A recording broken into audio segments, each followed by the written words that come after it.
Hello everybody, and thanks very much for all the support with all of my videos and everybody who's subscribed to my YouTube channel, and also thanks to everybody who sent me nice messages over the last 24 hours. I'm very, very grateful and appreciative to everybody who's taken the time out to send me messages and has contacted me personally, and I've met over the last number of days as well. I'm very, very grateful, and thank you so much from the bottom of my heart for all your support.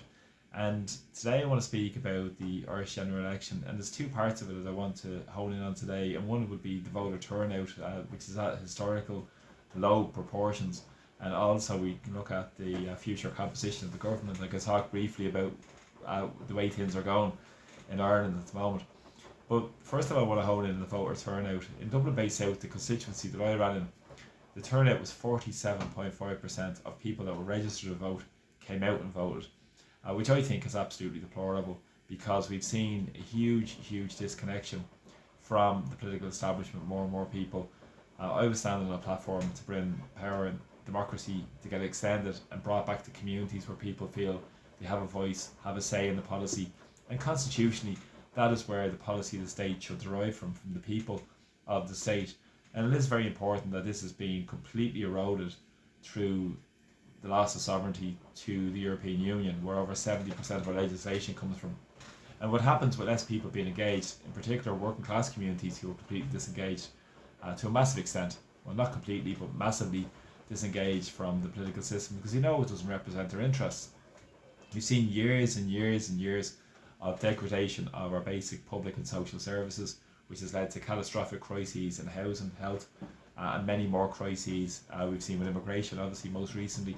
And it is very important to note that so many people who are better off in society, wealthier, are the ones that always vote with their interests and come out in their droves to vote for the status quo. And hence we have Fine Gael and Fianna Fáil, who will probably look like leading the next government, looking at the current state of play. But if you understand the lack of connection, loss of connection in communities, in particular in the 80s, there was very high turnouts in general elections, because it was a closer relationship with politicians and with communities, where people would see politicians on a regular basis, would have a lot of clinics and a lot of access to politicians. And now that has completely stopped to a massive extent. You can see that happening, for instance, in Dublin Bay South constituency I ran in, where you don't see politicians. You only come out at election time looking for votes. And then when you have a media that keeps pushing the same parties all the time, it's quite easy to fall into the narrative to support those parties, because you don't hear any alternative points of view like you would, for instance, on social media platforms such as YouTube and other platforms. So again, that's constantly so much propaganda is rammed down people's throats through the state broadcaster, who are in receipt of over €725 million, and they don't get any publicity for other candidates. For instance, like myself, I think I got 6 minutes on Niall Boylan's podcast. Was the only broadcaster that actually had me on any of their outlets over the election campaign. There was no debates held in the local community. There was no town hall meetings. There was none of this stuff going on. So basically, it just excluded so many people from the democratic process. Not to mention the financial costs as running as an independent candidate versus a party, where you're at a distinct and serious disadvantage running in elections. But this shows you the democratic deficit that's in place in Ireland as well, on the grassroots level and also at a bigger level, as I said, in terms of the European Union. But also what's very important to note is the composition of the future governments, I think, which is very important to note, because at the moment we're looking at a position where Fianna Fáil and Fine Gael are at a historical low percentage of votes themselves, even though they claim they're going to win this election, because they win the election because everything's set up in favour for them to win this election. We all know through the media and through the publicity, and also through the power they have as well. We also know that the status quo is being maintained by keeping those parties in power. And what's happening now at the moment is that even they're looking at the Labour Party perhaps as an able lapdog as well over the next 4 or 5 year term. Possibly independence as well, which I'll speak about in a later video as well, about the possible composition and my view on where it's going in Ireland at the moment as well. And even the Social Democrats are talking about as well, moving into the corridors of power as well. So we'll see how that develops over the next period of time. We'll see how the seats fall and what the final composition is, because the magic number to for government is 88 seats.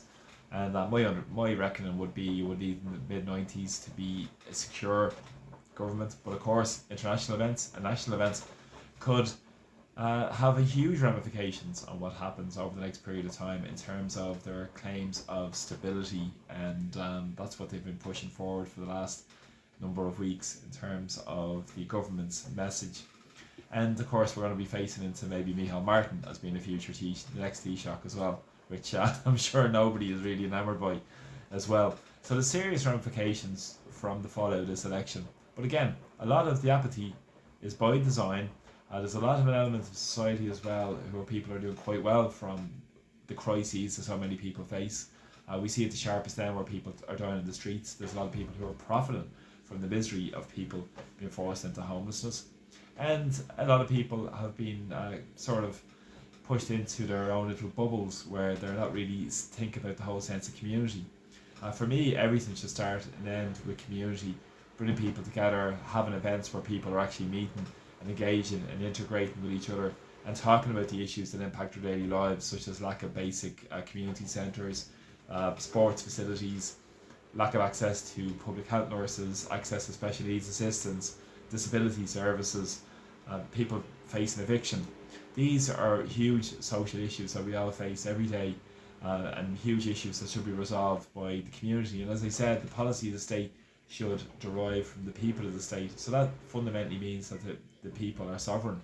And that's what we have to remember more now than ever, regardless of what the politicians try and claim ad nauseum all the time, to try and say they'll have our best interests at our hearts, because essentially they'll uphold the status quo, which preserves the big corporations, the power being vested with them through the European Union. And of course, the messaging coming out from the government has been about pro-EU neoliberalism and this so-called capital markets union that is moving towards as well. Not to mention the militarism aspect, which I have serious concerns about in the context of Irish neutrality and Irish independence. And always remember, we've struggled for our independence for centuries. Centuries. People gave their lives to stand up for Irish independence. Most recently, obviously, we've seen the Easter Rising in 1916, over 100 years ago. We could go back to the time of United Irishmen, through the 1800s with the Fenians, the RB, and subsequently, and huge agitation that took place as well in the form of the Land League movement through Michael Davitt in the late 1800s, and then on to the events of the lockout and that precipitated huge events towards the Irish Citizens Army and the move towards the revolution, where many forces in Irish society came together to stand up for our independence, for our sovereignty, and proclaim the proclamation, which to this day has not been realised. And now we have politicians who have been just too willing to hand over our sovereignty to a supranational institution rather than stand up for ordinary people. So the composition of the government isn't the be all and end all, because there's a lot more at play than that, and they don't want to talk about the issues and rely on that loss of democracy, loss of sovereignty, loss of independence, loss of control over a monetary, fiscal policy, currency. All those issues are critically important in terms of standing up for our nation's sovereignty, where we put the needs of the people first. I would argue in terms of a right to have a dignified existence, a right to a home, a decent health service, and a proper job where you have proper pay and conditions, and you support small businesses, you support local industries, you support the resources of the state being used for the people of the state also as well, which are critically important. And of course you can trade with other countries, but again, the limits should be on those big global corporations. And the real estate investment trusts, for instance, that have come into Ireland, create huge profits out of the immigration industry. Most recently, we saw it with the homeless industry. Everything becomes an industry for these huge profiteers at the very top of society, and these oligarchs that the status quo is and the political status quo represents. So any government composition, we'll wait and see how it develops, how it plays out. I'll do more videos when that develops as well, to see how the composition lies. But it's very important to see the bigger picture to what's going on, and not lose hope, because it's very important. They want to keep people down, they want to keep people, nothing's going to change, and they want to keep people disengaged and disconnected. But now is the time to get more connected, more engaged, and more aware of what's going on really in the bigger picture, and to take on these people at the top of society who are creating huge havoc in ordinary people's lives and eroding our democratic rights every single day. We saw that now, for instance, with the new government pushing ahead with the hate speech bill. This is going to be a key component of their manifesto when they come together and programme for government.